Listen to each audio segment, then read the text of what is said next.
ایک ایسی بات میں آپ سے عرض کروں جو شاید بہت کم لوگ اس پر غور کرتے ہیں. میں ہوں اور آپ ہیں جی, دو لوگ ہیں نا. اب اگر سارا کھانا پینا میں کھاؤں اور آپ کو میں کچھ نہ دوں تو ہوگا کیا؟ میں تو طاقتور ہو جاؤں گا, آپ کیا ہوں گے؟ کمزور ہو جائیں گے. اور سارا کچھ میں اپنے لیے کروں اور آپ کو کچھ بھی نہ دوں تو دھیرے دھیرے مر جاؤں گا.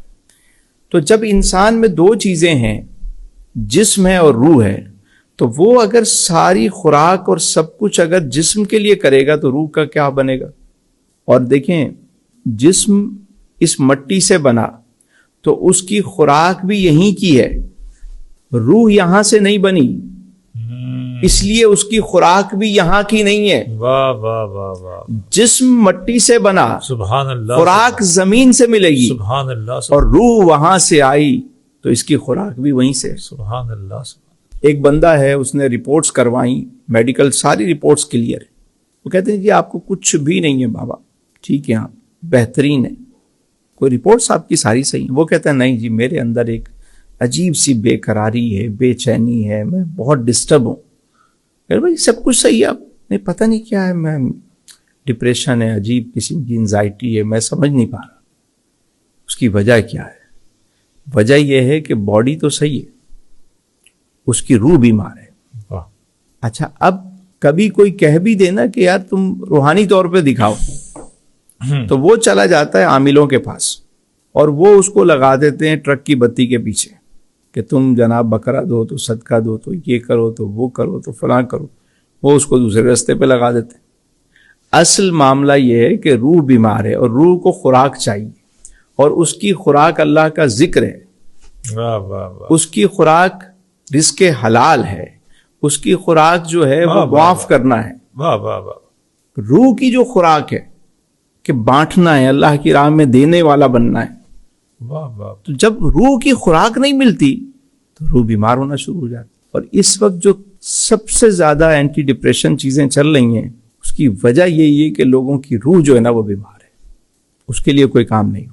سر آپ کے اس اہم نقطے پر میں غور کر رہا ہوں تو میں محسوس کر رہا ہوں کہ ہماری جتنی بھی یہ سسٹم دنیا ہے جس میں ہم رہ رہے ہیں, ہمارا سماج ہے, ہمارا معاشرہ ہے, سارا کا سارا باڈی کے لیے کام کر رہا ہے. ہماری ہر ضرورت, ہمارا پورا بزنس, سب کچھ باڈی کے لیے. روح کے لیے تو ہماری سوسائٹی میں کچھ بھی نہیں ہے ہمارے پاس. تو میں آج اس بات پر غور کر رہا ہوں.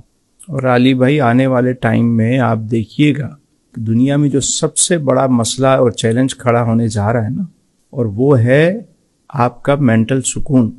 سکون دو طرح کے ہوتے ہیں جی, اطمینان قلب, ذہنی سکون. قلبی سکون سے تو دنیا پہلے ہی واقف نہیں تھی, بلکہ اچھے بھلے لوگ واقف نہیں ہوتے کہ قلبی اطمینان کیا ہے, اطمینان قلب کیا ہے, نفس مطمئنہ کیا ہے, اس کے بارے میں تو انہیں پتہ ہی نہیں ہوتا. مینٹل جو سکون تھا وہ بھی اب ختم ہو گیا.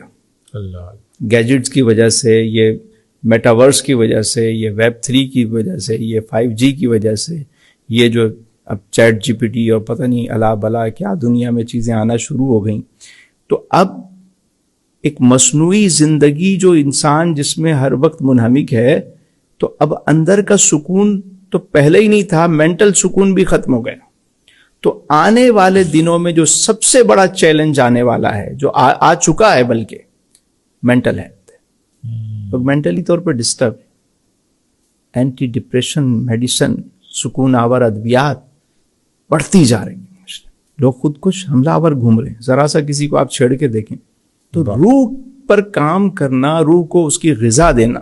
روحانی غذا کیا ہے؟ نماز ہے, قرآن ہے, اللہ کا ذکر ہے, خیر کے کام ہیں, معاف کرنا ہے, سچ بولنا ہے, ٹھیک ہے, بے ضرر ہونا ہے, بے غرض ہونا ہے.